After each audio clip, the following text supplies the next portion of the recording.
Hello, Ray Phoenix here. Welcome to Let's Play Ratchet and Clank Free Up Your Arsenal Part 9. We're going to further explore the planet Tyrannosis. We're going to be digging deep into what the planet has to offer.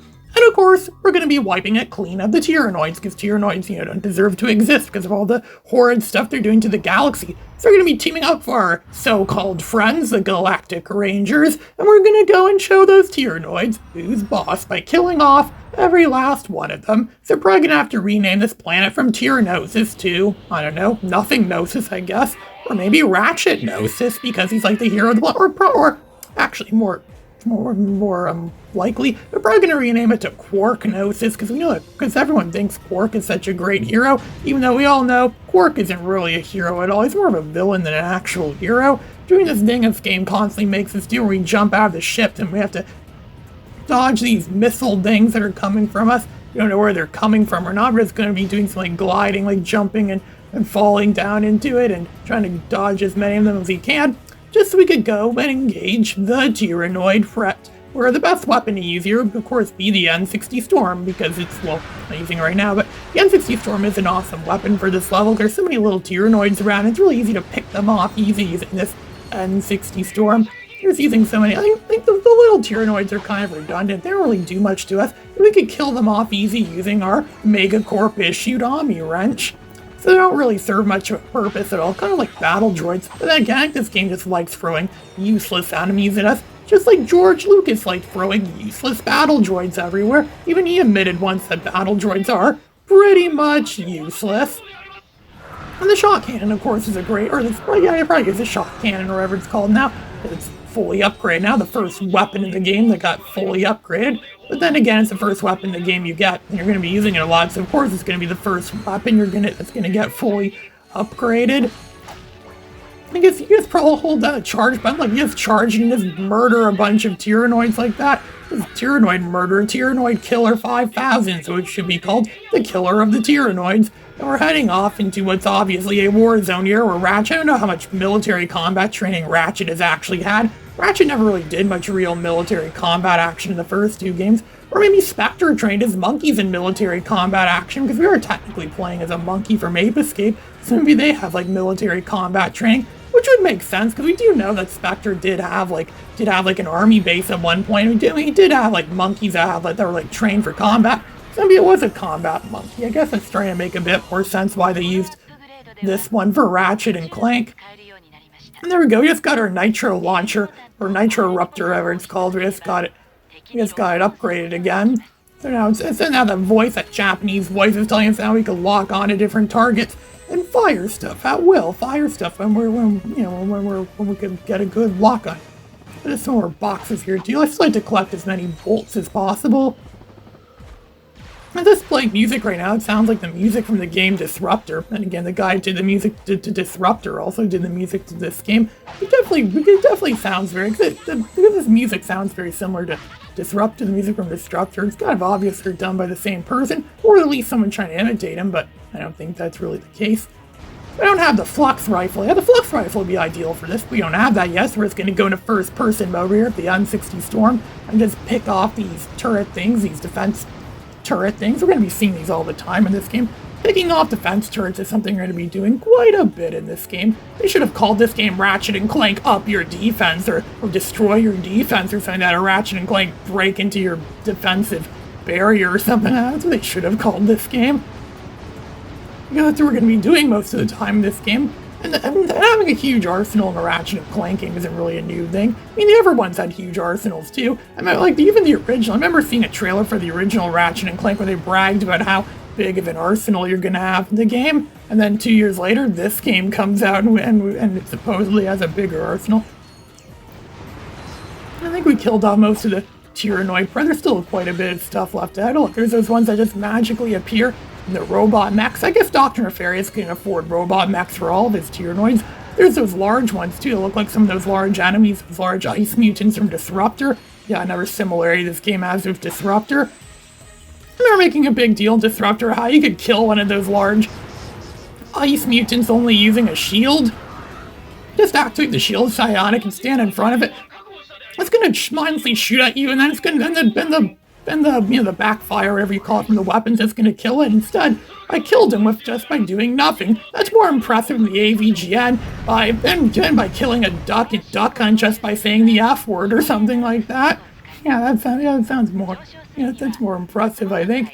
So actually, this is the first time I think in this game we're actually going to be flying this hover ship, this hover attack ship. It's one of the biggest, the biggest things in this game, the biggest features of this game, the biggest sell points of this game. Is that we get to fly this flying hover battleship. We had to go and shoot down all of these things, and destroy them there, and destroy stuff. This is what a total war is like. I remember a friend I had in real life really liked this game, because to him it felt like a true war, like we're going off into a real war, and we're a war of the galaxy, we're going to be destroying the Tyrannoid threat, and this level is just more enforcement for that. I remember when I was in high school, he came to me once and he said, "Oh, we're going to go play Ratchet and Clank later," or something like that. Then some bad kid said, "Dude, Ratchet and Clank is for babies. I played that game when I was 3 years old." This gave a stern look and said, "That game didn't even exist yet when you were 3 years old. The first Ratchet and Clank game came out in 2002, and that kid would have been like 5 years old when that happened. And also, if it really was made for babies, then why is it rated T?" And then one kid said, "Whoa, Ratchet and Clank is rated T? I always thought it was rated E."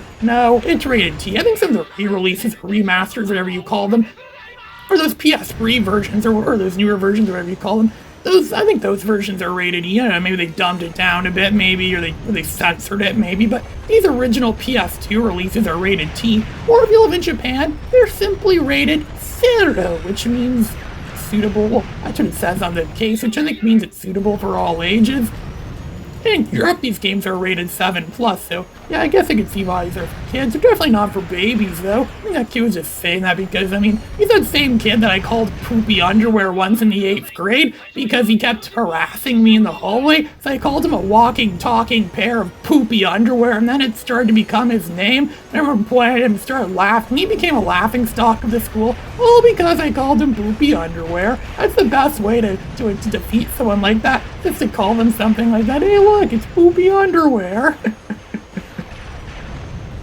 And I remember my biggest fan on Discord is praising me for that. "Yeah, you show him who's boss. You take him down. Like, you show him like who's boss. Yeah, poopy underwear." Like calling him. I never thought that could defeat someone as rugged and tough as him. I remember kids also used to make fun of me too for liking Domba. It's a game that no one ever heard of before. And there's also like Spyro, which is another game they've never heard of. And a lot of people never heard of Spyro anymore these days. And there's so many other classics too that a lot of are sadly being forgotten due to they're being lost to the sands of time. It's quite a shame that a lot of good games might become, lost media. Well, it doesn't become lost media necessarily, but it's quite a shame that a lot of them are becoming forgotten classics. I wonder if Ratchet and Clank will ever become a forgotten classic. Oh, God forbid that. I hope Ratchet and Clank never gets forgotten. I was just watching, I didn't actually watch it. There was a Watch Mojo list video that came out recently. It was PS2 games that are better than modern games today, and one of them was this one. I've been doing some more research too, and people were bragging about how this game is so much better than the newer Ratchet and Clank games, like Ratchet and Clank Rift Apart. Makes me think, if this game really is so much better than Ratchet and Clank Rift Apart, and the PS2 ones are so much better in general, then why do I even need to buy Rift Apart? Why don't I just stick with my PS2 Ratchet and Clank games? They're cheaper, and they're supposedly better too, so I guess that's, I don't know, I'm still, it's unknown if I'll be buying that. At least I'm not going to buy it at a regular price. I'm always going to buy it when it goes on sale, which seems to happen all the time on Steam. Steam seems to have sales on games all the time. And of course I'm going to have to buy the Steam version if I don't have a PS5. I don't plan on ever getting a PS5 because PS5 doesn't natively have these games on it. And these are the best games ever. PS2 I'm pretty sure is so much better than the PS5. Remember a long time ago some kid was bragging about how awesome his PS4 was, and then I said, does it play PS1 or PS2 games? He's like, no. And then I'm like, well, then I'm not interested in them. And he's like, well, if you want to play PS1 or PS2 games, get a PS1 or PS2. And yeah, he's kind of right about that. Or you can get emulators these days too. I often use emulators a lot of the time to play my games. My PS2 is not really in the best working condition anymore, so I mostly resort to emulators now to play some of my favorite PS2 games, like Ratchet and Clank Up Your Arsenal, or the other Ratchet and Clank games. Like, I remember my slim PS2 hated Ratchet and Clank Going Commando for some reason. I remember back in 2008, there were tons of times where I wanted to play that game, but I couldn't say PS2 failed me. That's why I don't really like Sony's hardware much anymore. Sony's hardware really sucks these days. If there was a way to play PS2 games on something that's not made by Sony, like a PC, like PCSX2, I suggest playing it on PCSX2. That's what I'm using to play these games right now. God bless PCSX2. It's one of the greatest pieces of software ever made, ever known to man. It allows me to fight off these defenders in a reasonable amount of time. So we can just run in, dash, fly around, blast everything, and yeah, that's about it.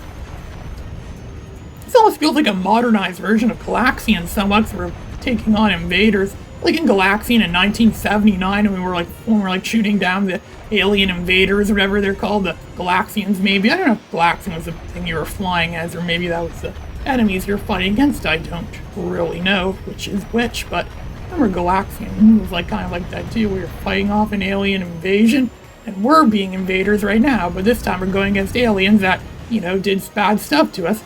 I wonder what these aliens think of Slim Whitman's music. Maybe we should just go and play Slim Whitman songs at them. That would work pretty well, I think. I know aliens love listening to Slim Whitman songs.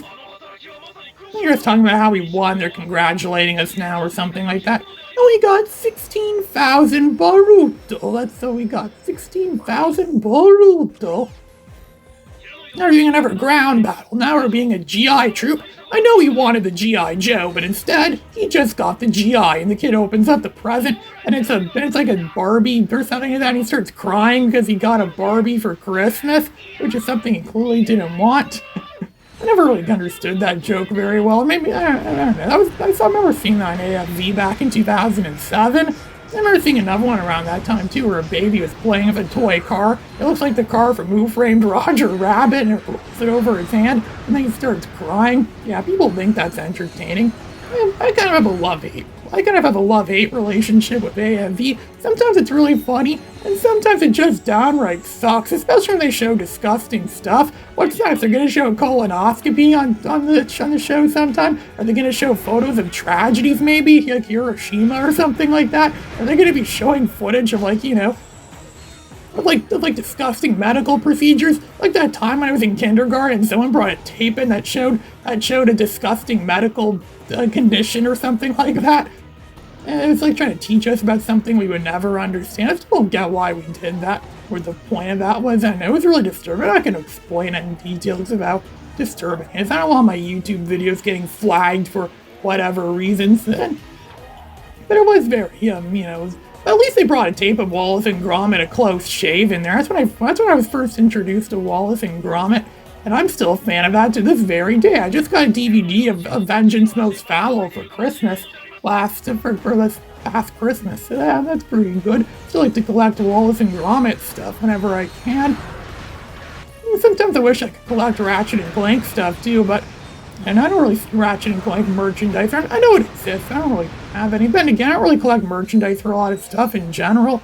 I wish I had more. I wish I could collect Jumping Flash merchandise, but there doesn't really seem to be much of that around, not surprisingly, considering how obscure of a game Jumping Flash seems to be.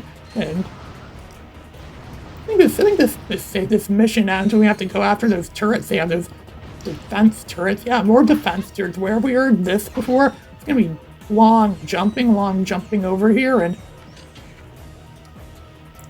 collect the nanotech health. Oh yeah, those turret things, those heavily armored turrets. And look at that, more saucers, more Tyrannoid flying saucers. Yeah, how cliche, aliens attack us in flying saucers. I wonder who came up with that idea, that aliens always use flying saucers to attack us. Flying saucers is not really a bad idea. As long as you can make it ergonomic and make it work, I guess you could. At least the Galactic Rangers are here helping us fight against the Tyrannoid threat. I don't think they're bullets that they're blasts that come out of their weapons. I don't think they're like blanks. I think they actually do damage enemies. It's just very minimal and doesn't do an awful lot. It's not like in the Lego Star Wars games where NPCs or whatever you call them, or the characters you're not playing as. They're just have their weapons, they shoot at stuff, but their shots don't do anything, so it might as well be filled with blanks. It's running around this thing, is orbiting it right now, and blasting out the turret right there. There we go, destroyed turret. There's still one more Tyrannoid up on there. My way could really take as if we snipe him off of there. We don't have the Flux Rifle yet, so that might be a bit of a challenge. At least I got another nanotech upgrade. It's a good thing to get long jump like in Super Mario 64 and dodge the thing's blasts. I wonder how Mario would stand up towards something like this. Can you imagine they had a Mario game where you actually use guns and weapons? They could like long jump and then kill stuff. That'd be pretty cool. That's kind of like what Grand Theft Mario was. I remember people writing into Nintendo saying they wanted that robot chicken skit Grand Theft Mario to be made into an actual game. I doubt Nintendo would ever seriously do that though. This is the best thing I could do right now, even though no, it's not doing anything. He's just hanging out up there. The Galactic Rangers aren't helping us either. They're completely useless. All I can really do right now is maybe try to hit it in. There we go. 20,000 Boruto. That's my reward for this. I think we fully destroyed all the Tyrannoids on Tyrannosis. Ray Phoenix, signing out.